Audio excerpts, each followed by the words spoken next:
Hello from Kingfisher, Oklahoma. Today we're looking at 1 Samuel 28 and 29. Well, David has been living with the Philistines in Ziklag, we know, and Achish the king really likes him. And he wants David to come up with him in this battle that the Philistines are going to fight against the Israelites. David is willing. He's been on the run. He's not in good with Israel right now. But the other lords of the Philistines don't want David there. Their memory seems to be longer than Achish's, and they say, this is the guy who destroyed us all those years ago. We don't want him around. So out David goes. Meanwhile, as the Philistines begin lining up for battle, they're prepping, they're doing all this, they're coming to attack Israel. Saul is freaking out. He's going, oh my goodness, all these Philistines are against me.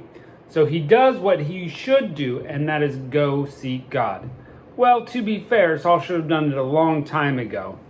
But he goes and seeks God, and he gets zero answer. Okay, no answer at all. He doesn't get a dream. He doesn't have a prophet come talk to him. And he's just beside himself. So in typical Saul fashion, he jumps the gun. He doesn't wait. He doesn't stop what he's doing. He doesn't repent. He goes and gets a medium, a sorceress, a spiritist to do the job. Okay, so God's not talking to me? Well, I'm going to make it happen. This is what got him in trouble before. You remember when he jumped ahead and offered the sacrifice and only a priest should do it? So Saul is up to some of his own tricks, and it's going to hurt him. Now, he had made all these things illegal in the land, as he should have under the law of Israel.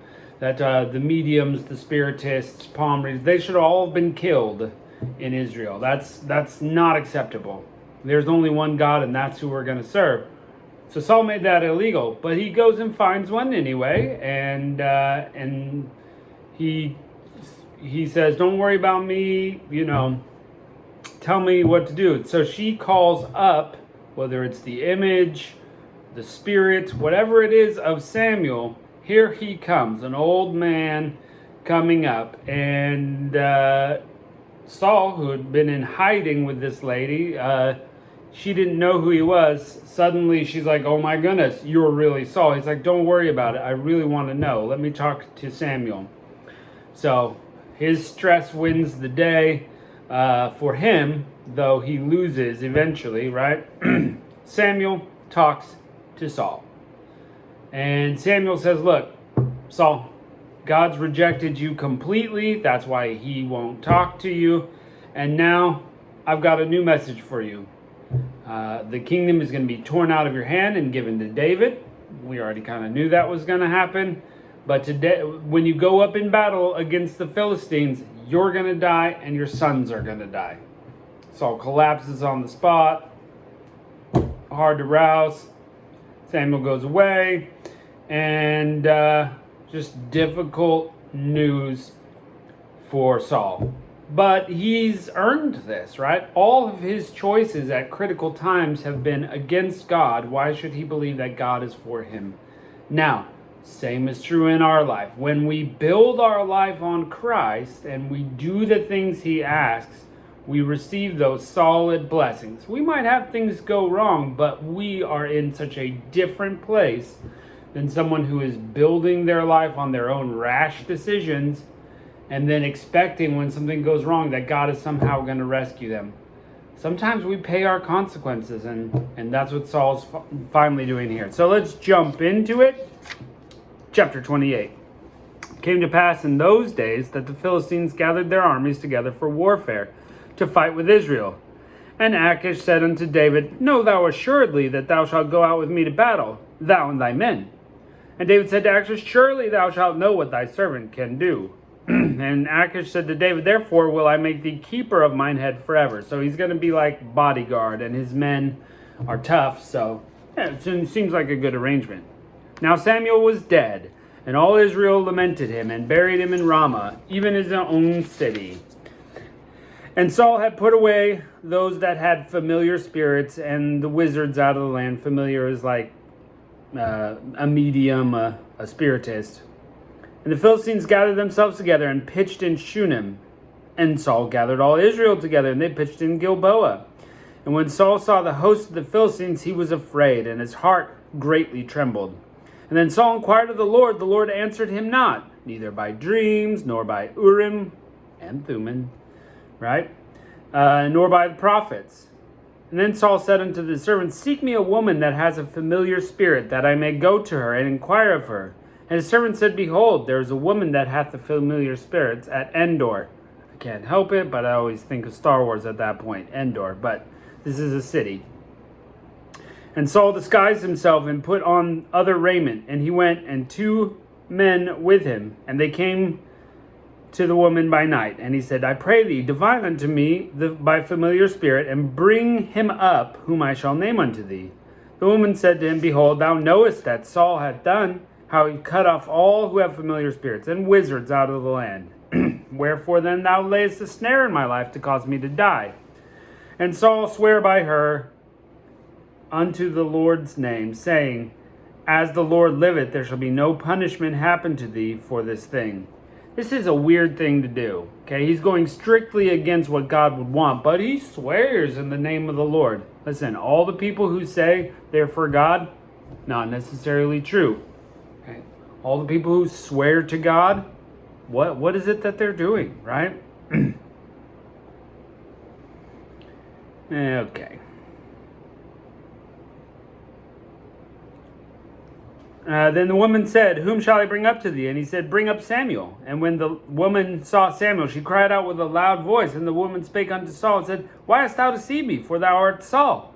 The king said, Do not be afraid. What sawest thou? And the woman said unto Saul, I saw gods ascending out of the earth. And he said to her, What form is he of? And sometimes when they use that word gods, it's like a spirit. It's not always, what we think of as a god, but a spiritual being. An old man cometh up, and he is covered with a mantle. And Saul perceived that it was Samuel. And he stooped with his face to the ground and bowed himself. Samuel said to Saul, Why hast thou disquieted me in bringing me up? Saul answered, I am sore distressed, for the Philistines make war against me. And God is departed from me, and answereth me no more, neither by prophets nor by dreams. Therefore I have called thee, that thou mayest make known unto me what I shall do. Then said Samuel, Wherefore then dost thou ask of me, seeing the Lord is departed from thee, and is become thine enemy? And the Lord hath done to him as he spake by me. For the Lord hath rent the kingdom out of thy hand, and given it to thy neighbor, even to David, because thou obeyedst not the voice of the Lord, nor executest the fierce wrath upon Amalek. Therefore hath the Lord done this thing to thee this day. Moreover, the Lord will also deliver Israel with thee into the hand of the Philistines. And tomorrow thy sons will be with me. So they're going to die. The Lord shall also deliver the host of Israel from the hand of the Philistines. Okay, so despite this, Israel's still going to win. Then Saul fell straightway along unto the earth, and was sore afraid because of the words of Samuel. And there was no strength in him, for he had eaten no bread all the day, nor all the night. And the woman came unto Saul, and said that she was sore troubled. And she said unto him, Behold, thine handmaid hath obeyed thy voice, and I have put my life into thy hand, and thou hast hearkened unto me thy words, which thou spakest unto me. Now I pray thee, hearken thou also unto the voice of thine handmaid. Let me set a morsel of bread before thee, and eat, that thou mayest have strength when thou goest on the way. But he refused, and said, I will not eat. But his servants together with the woman compelled him, and he hearkened unto their voice. So he arose from the earth, and sat on the bed. And the woman had a fat calf in the house, and she hasted and killed it, and took flour and kneaded it, and did bake unleavened bread thereof. And she brought it before Saul, and he and his servants, and they did eat. And they rose up and went away that night. Chapter 29. Now the Philistines gathered together their armies to Aphek, which the Israelites pitched at the fountain, which is Jezreel. And the lords of the Philistines passed by on hundreds and on thousands. But David and his men passed on rearward with Achish. Then said the princes of the Philistines, What do these Hebrews here? And Achish said to the princes of the Philistines, Is not this David, the servant of Saul, king of Israel, which hath been with me these days or these years, and I have found no fault in him since the day he fell unto me? And the princes of Philistines were wroth with him, and said unto him, Make this fellow return, that he may go unto his place, which thou hast appointed him, and let him not go down with us to the battle, lest in battle he should be an adversary to us. For wherewith should he reconcile himself unto the master? Should it not be with the heads of these men? So he's going to turn in the middle of the battle, and he'll look like a hero because he killed all of us. Is not this David, of whom they sang to one another in the dances, saying, Saul slew his thousands, and David his 10,000s?